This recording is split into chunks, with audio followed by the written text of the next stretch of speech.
భోగాపురంలో Alluri Sitaramaraju international airport వస్తున్న తరుణంలో విశాఖపట్నం ప్రజలు చాలా అసంతృప్తిగా ఉన్నారు. అంటే అభివృద్ధి పేరుతోటి అంతటి ఇంటర్నేషనల్ ఎయిర్పోర్ట్ వచ్చినప్పటికీ కూడా ఎందుకు అంత అసంతృప్తిగా ఉన్నారు అనేది పెద్ద ప్రశ్న. ఇవాళ విశాఖపట్నం 1941 నుంచి నడుస్తున్న విశాఖపట్నం ఎయిర్పోర్టు ఇవాళ మూతపడింది. 16వ తారీఖు రాత్రి ఆఖరి విమానం వస్తుంది. అక్కడి నుంచి అది మూతపడుతున్నట్టే.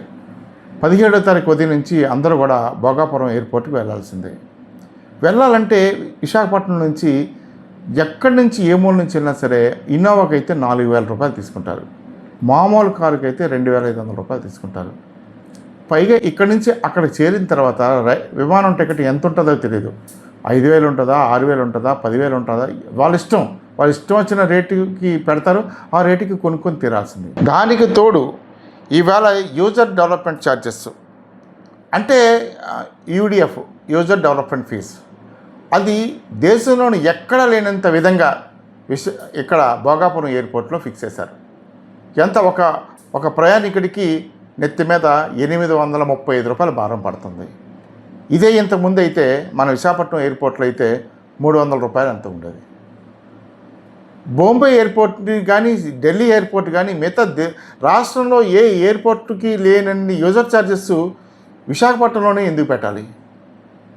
ఎందుకు ఎవరి దీని మీద అంటే ప్రయాణికుల మీద ఇంత మోత ఎందుకు మోయించాలి? ఒక పక్కేమో మీరు ఇక్కడ రవాణా ఛార్జెస్ బాధుడు అవుతుంది. విశాఖపట్నం సిటీ రేడియస్లో 20 లక్షల మంది జనాభా ఉన్న చోట ఇంతవరకు విశాఖపట్నం ఎయిర్పోర్ట్ ఉంది. ఇవాళ 20 లక్షల మందికి దూరంగా ఎక్కడో మీరు భోగాపురం ఎయిర్పోర్ట్ని ఏర్పాటు చేశారు. దీనివల్ల ఎన్ని కష్టాలు పడాల్సి వస్తుందంటే దీనికి సరైన రోడ్డు లేదు. దాదాపు 2 గంటల నుంచి 2.5 గంటల ప్రయాణం, విపరీతమైన ట్రాఫిక్ జామ్. 60 ఏళ్ళు దాటిన వాళ్ళు ఈ ఎయిర్పోర్ట్కి వెళ్ళాలంటే చాలా పెద్ద గగనం. ఒక రోజు ముందు ప్రయాణం.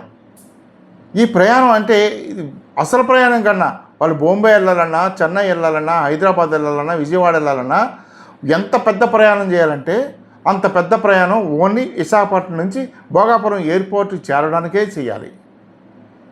ఇంత ప్రయాసాలకు ఓర్చెల్లిన తర్వాత మళ్ళీ వ్యయం. ఇంత బాధుడు ఎవరు ఉండరు. ఇక్కడ ప్రజాప్రతినిధులు నోరు మూసుకొని ఇంత జరుగుతున్నా సరే నోరు మూసుకొని ఎందుకు కూర్చున్నారో అర్థం కావట్లేదు ప్రజలకి. ఇలాగే కనుక ప్రజాప్రతినిధి ఉంటే ఇవాళ ఢిల్లీలో జరిగినట్టే ఇక్కడ ప్రజలు కూడా రోడ్డు మీదకి వచ్చే పరిస్థితి ఉంటుంది. అది ప్రజాప్రతినిధులారా ఇది గమనించండి. మీరు ఎక్కడెక్కడి నుంచో వచ్చి ఇక్కడ గెలుపొంది ఇక్కడ ప్రజల మీద భారం మోపుతుంటే నోరు ఎల్లబెట్టి చూస్తున్నారే, దాన్ని ఇక్కడ ప్రజలెవరు కూడా సహించరు. ముఖ్యంగా ఉత్తరాంధ్ర ప్రజలెవరు కూడా సహించే పరిస్థితి లేదు. ఏదో ఒక రోజున తిరుగుబాటు వచ్చే పరిస్థితి కనబడుతుంది.